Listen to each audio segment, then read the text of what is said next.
He aquí que la Virgen concebirá y dará a luz un hijo, a quien pondrán el nombre de Emmanuel, que quiere decir Dios con nosotros.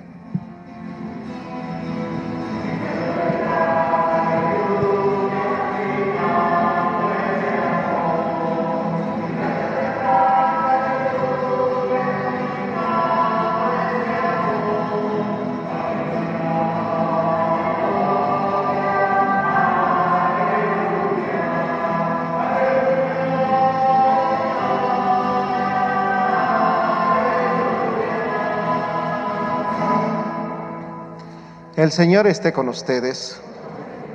Del Santo Evangelio, según San Mateo.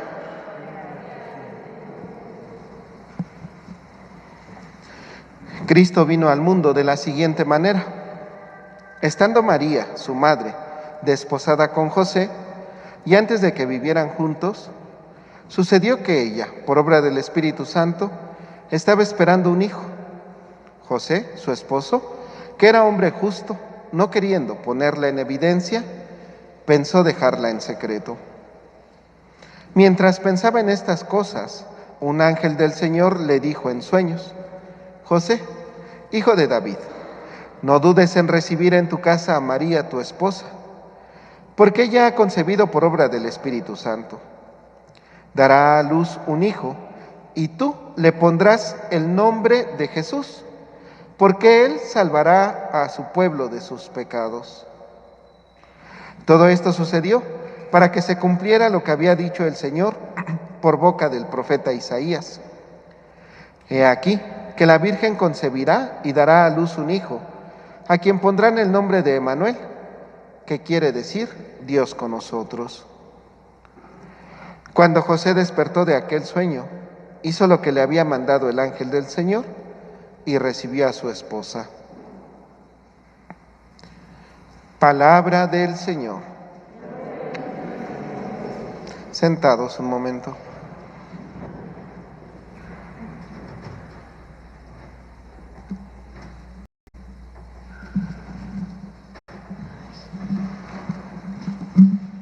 Buenos días, Padre Hugo.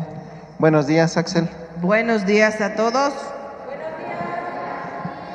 ¿Cómo han estado? Muy bien. ¿Qué tal el friecito de esta semana? Ya se siente que estamos en el invierno, ¿verdad? Y yo sin suéter, pero bueno. Ay, espero que no me dé gripe. Hay que cuidarnos, hay que cuidarnos. Ya estamos en el cuarto domingo de Adviento. Ahora solo nos falta un domingo más. Y ya nace Jesús. Pero también me di cuenta que ya la iglesia está muy guapa, Padre. Ya estamos Axel. más alegres porque llegue Jesús, ¿verdad? Así es, Axel. La iglesia, el arreglar la iglesia, pues también es un signo, un símbolo de que también así deberíamos de irnos preparando nosotros. Signo de que esperamos a Jesús con alegría. Y también, ¿sabe qué, Padre? Ya estamos en los 8 días de las posadas, ¿verdad? Así es, Axel. Ya el viernes 16 es la primer posada y ya estamos en los tiempos de posadas. Sí, nada más que no son posadas de beber, ¿eh? No. Son posadas tradicionalmente mexicanas. Eso sí lo aprendí en los que vamos a una casa y pedimos posada, como si fuéramos José y María con el niño en su vientre de María pidiendo un albergue para que María pudiera dar a luz, ¿verdad, Padre? Así es, Axel. Son posadas con sentido cristiano, con sentido de preparación. Que también eso nos quiere decir que así como muchos les negaron la entrada a José y a María, nosotros sí debemos de abrirles nuestra puerta, ¿verdad, Padre? Así es, Axel. Nosotros debemos de abrir la puerta de nuestros corazones a Jesús, José y María. Sí. Hoy en el Evangelio escuchamos a Mateo hablar de cómo Jesús vino al mundo. Y tengo algunas dudas, Padre. ¿Me ayuda a aclararlas, por favor? Claro que sí, Axel. ¿Cuáles son tus dudas? El evangelista Mateo nos narra ¿cómo es que María, antes de casarse con José, por obra del Espíritu Santo, está esperando al Hijo de Dios? Y yo me pregunto, Padre, esta es la escena en la que a María se le presenta el ángel Gabriel y le pregunta si quiere ser madre de Jesús. Así es, Axel. Para que María quedara encinta por el Espíritu Santo, Dios no la obligó a nada, sino que le preguntó si ella aceptaba. Y cuando María acepta, entonces sucede que queda embarazada. Ay, qué bonito. O sea, ya no se niega, ya dice que sí, ¿verdad, Padre? Así es, Axel, ella no se negó en ningún momento, sino que acepta hacer la voluntad de Dios. Eso es lo importante en María, acepta hacer la voluntad de Dios. Nosotros también debemos de seguir ese ejemplo, ¿verdad, Padre? Sí, nosotros también deberíamos de aprender de María, que así como ella aceptó hacer la voluntad de Dios, también nosotros aprender a aceptar hacer la voluntad de Dios. Y después nos dice que José se da cuenta, obvio se da cuenta de que María está embarazada, pero era un hombre bueno y justo y no quería delatarla, así que pensó en dejarla en secreto, así, yo me voy. Porque, ¿qué sucedería, Padre, si José no dejara a María discretamente? Fíjate, Axel, aquí te voy a hablar de dos cosas: lo que le hubiera pasado a María y el inmenso amor de José. Porque si José si José no hubiera pensado en dejarla en secreto, sino quedarse ahí, lo que hubiera pasado es que a José le hubieran preguntado que si él había embarazado a María, y obviamente él hubiera dicho que no. Y si el pueblo se hubiese enterado que María estaba embarazada, no de con quien estaba desposada, había un castigo ejemplar para las mujeres que quedaban embarazadas así, y el castigo era la lapidación, es decir, las apedreaban hasta que las mataban. Ay, Dios. Ese era el castigo que hubiera recibido María. Por eso te decía que te iba a hablar de dos cosas. Sí. Primero, lo que le hubiera pasado a María. ¿Qué le hubiera pasado a María? Pues esto, la hubieran lapidado, es decir, la hubieran matado a pedradas. Pero también te decía que te iba a comentar del inmenso amor de José. Sí. José sabía perfectamente lo que le pudo haber pasado a María. Sí. Pero tanto era el amor que José le tenía a María, tanto era su amor, que por eso José pensó en dejarla en silencio, en secreto, que nadie se enterara. Si José hubiera hecho esto, entonces lo que el pueblo hubiera pensado es que José no se quiso hacer responsable del niño. Sí, claro. Y entonces María no tendría la culpa, sino José. Sí.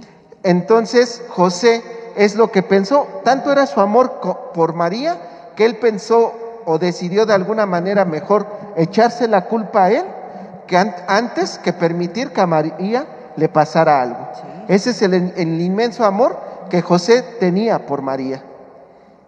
Estoy sorprendido, Padre, nunca había visto un hombre amar tanto a una mujer que dijera, yo puedo con la culpa, ella no la toquen. Ay, Padre, qué bonito amor. Sí, así es. Y ese es el amor que José le tenía a María, es el reflejo del amor que Dios nos tiene a nosotros, sí, a su iglesia. También el amor que Dios nos tiene a nosotros es tan grande que es capaz, como lo sabemos, de mandar a su Hijo a dar la vida por nosotros, a morir Él antes que morir nosotros. Ay, sí. Y después, José, entonces, tiene un sueño donde el ángel le dice que no dude de María, que ella ha concebido por obra del Espíritu Santo y que a ese niño le pondrá por nombre Jesús y que salvará al pueblo de sus pecados. ¿Y cómo José pudo creer este sueño del ángel? Él también era un hombre de fe, Padre. De mucha fe, Axel.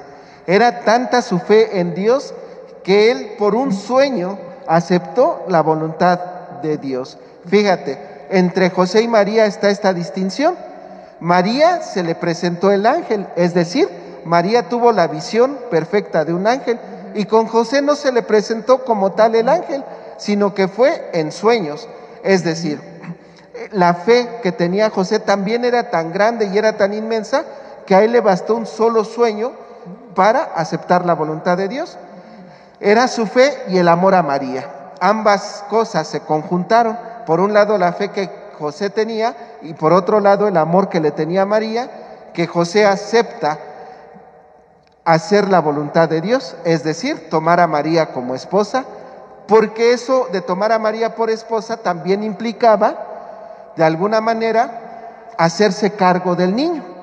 Entonces, esa era la fe que él tenía y el amor que le tenía a María. Él acepta quedarse con María para cuidarla, para protegerla, y no solo a ella, sino también al bebé, también al niño. José acepta hacer este papel de padre cuidando de esta sagrada familia.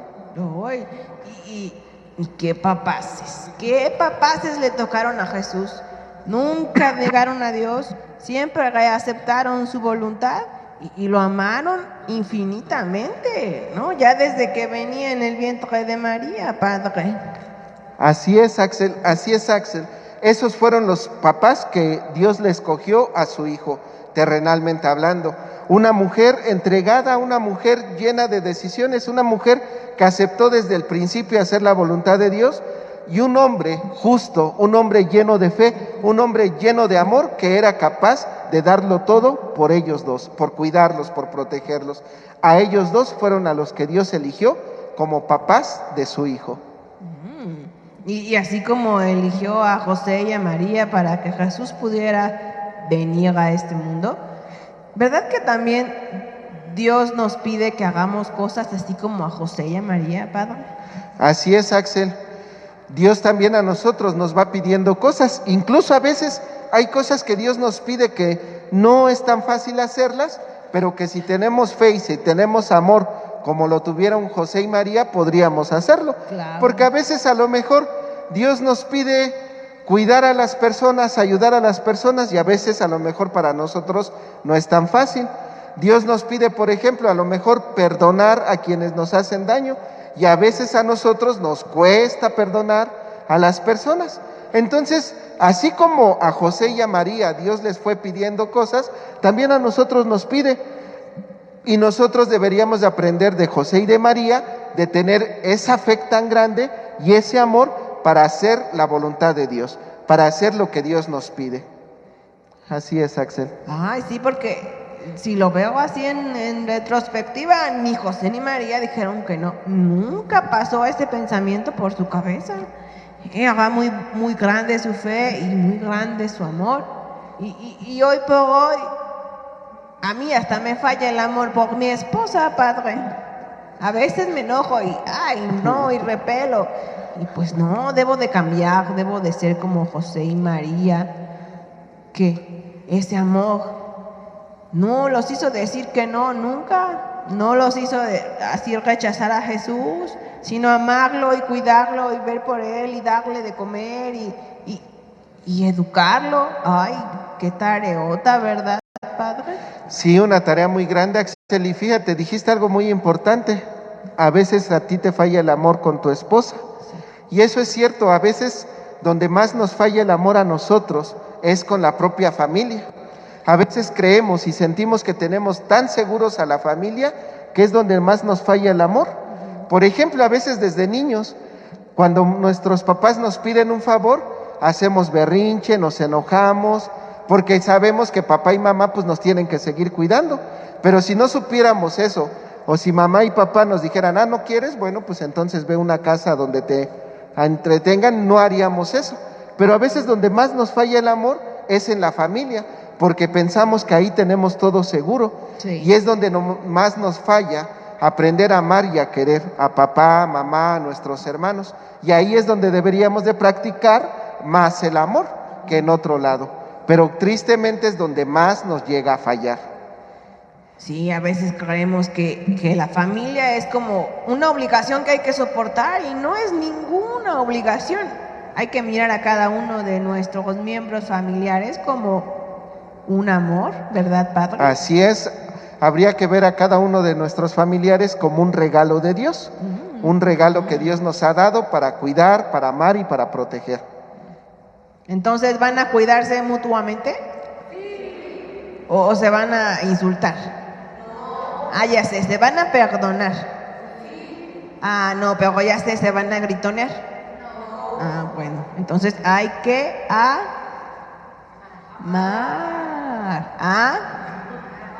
¿Amar? ¿A todos o solo a uno? Ah, bueno. Ah, ya sé. ¿Y si yo elijo a mi favorito, nada más a ese? A todos. Acuérdense de eso. Si si José y María amaron a Jesús inmensamente, nosotros también podemos amar inmensamente. No tenemos ninguna traba, ningún pero, ni pretexto, ni condición, ni nada, ¿verdad, Padre? Axel, nosotros no deberíamos de tener ningún pretexto para aprender a amarnos entre nosotros y sobre todo a nuestra propia familia. Y Padre, todavía tengo otras dudas. Claro que sí, Axel, dime. Mateo nos narra que todo esto había sido dicho por el profeta Isaías. Es el mismo profeta que dijo que Juan el Bautista era el que iba a preparar los caminos a Jesús. Así es, Axel. De hecho, no solamente Isaías, otros profetas también lo van anunciando, pero sobre todo Isaías, el profeta Isaías, es el que hizo más hincapié en estas dos profecías, de Juan el Bautista, que era quien venía a preparar el camino, y en este caso de la venida de nuestro Señor, como el Emanuel, el Dios con nosotros. Pero sí, efectivamente Isaías es, por llamarlo de alguna manera, el último de los profetas. Por eso es que se hace mucho, sobre todo hincapié en Isaías, en las profecías que Isaías hacía, porque al ser el último de los profetas, pues pasaron como 500 años sin profetas en el pueblo de Israel, y las profecías que hacía Isaías, pues ya eran más referentes al final de los tiempos, al culmen de los tiempos, es decir, a la venida del Salvador. Es muy importante Isaías, porque imagínense, si primero tenían muchos profetas y después ya Isaías, así es como el último, como que es el que Dios le provee los mensajes para que los pase a todos y se preparen como nosotros nos estamos preparando, pues esos mensajes deben de ser fidedignos, ¿verdad, Padre? Así es, y el pueblo de Israel sabía que esos mensajes que daban los profetas eran verdaderamente reales, porque los profetas anteriores a Isaías profetizaban incluso lo que le iba a pasar al pueblo de Israel o lo que le estaba pasando al pueblo de Israel. Entonces el pueblo sabía que lo que decían los profetas era verdad, porque lo estaban viviendo en ese momento. Pero con Isaías pasa algo distinto. Con Isaías profetiza lo que va a pasar, pero no inmediatamente, sino 500 años después. Ay, qué interesante, Padre, qué interesante esto. Yo no sabía nada de esto. O sea que Él prepara al pueblo para recibir a Jesús. Así es, Isaías lo va preparando y les pide que mantengan esa preparación para recibir al Mesías. Y una última cosa, Padre.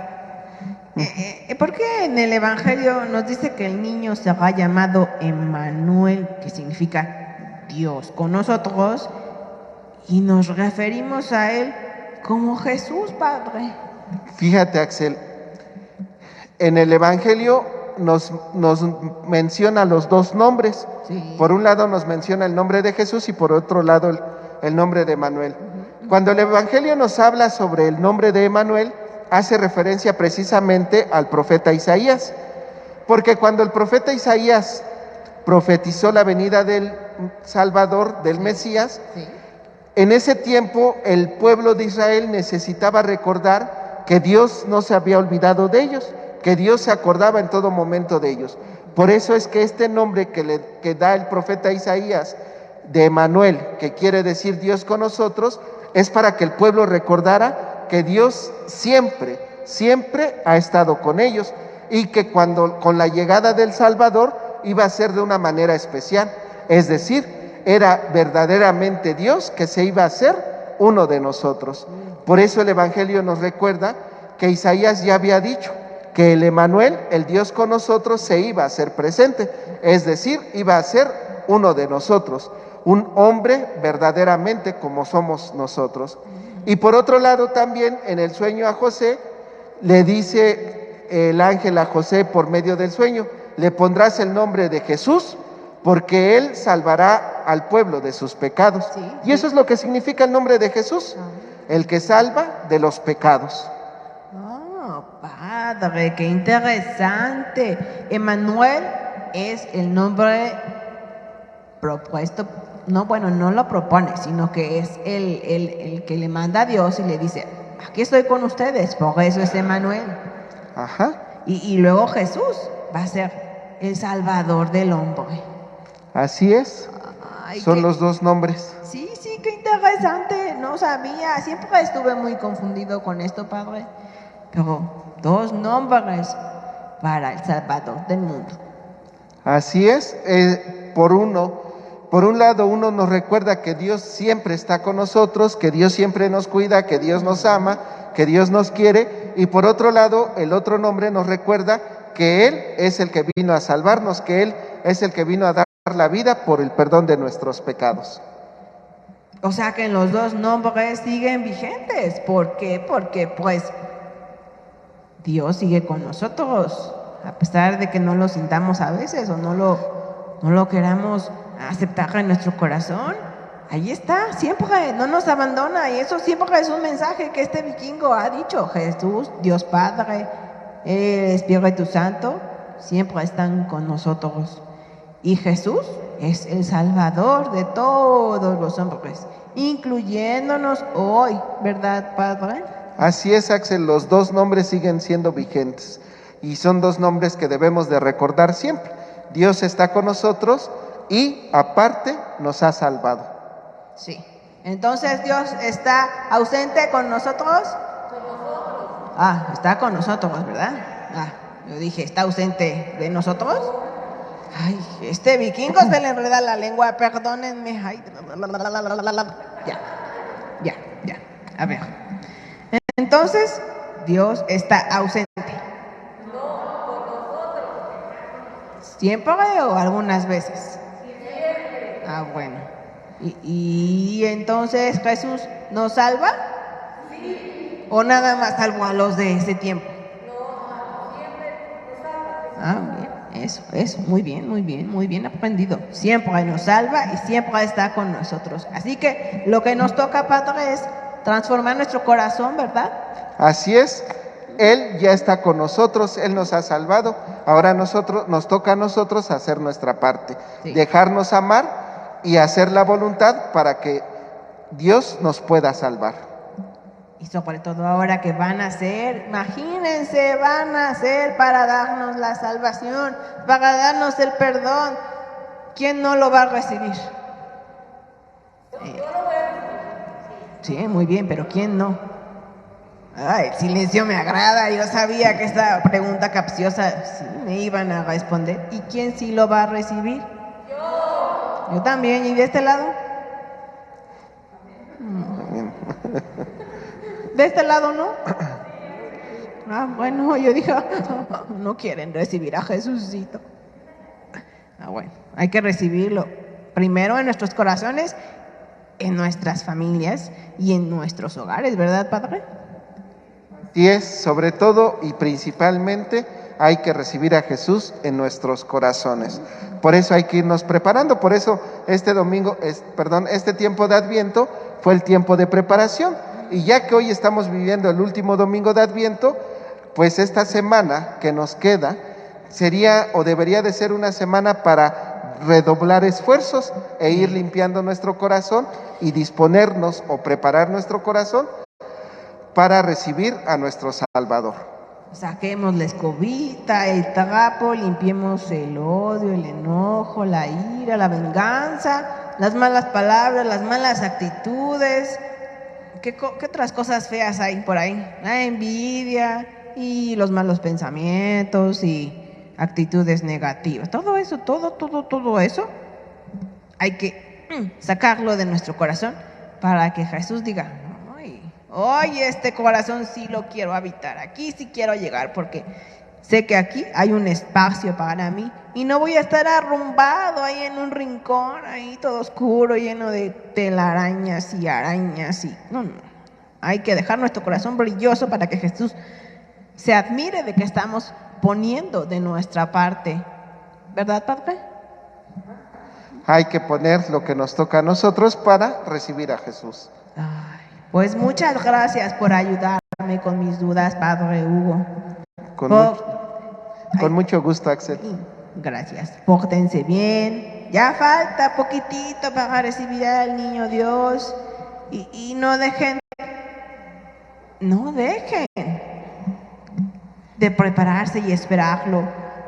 Acuérdense que aquí, en nuestro lado izquierdo, ahí es donde debemos hacerle un cachito, un cachote, un espaciote a Jesús.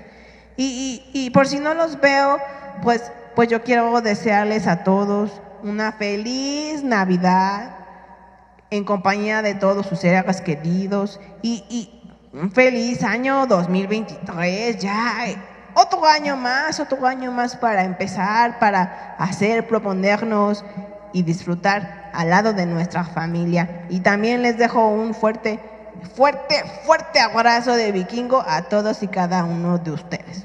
Los quiero mucho a todos y los veo en el próximo 2023.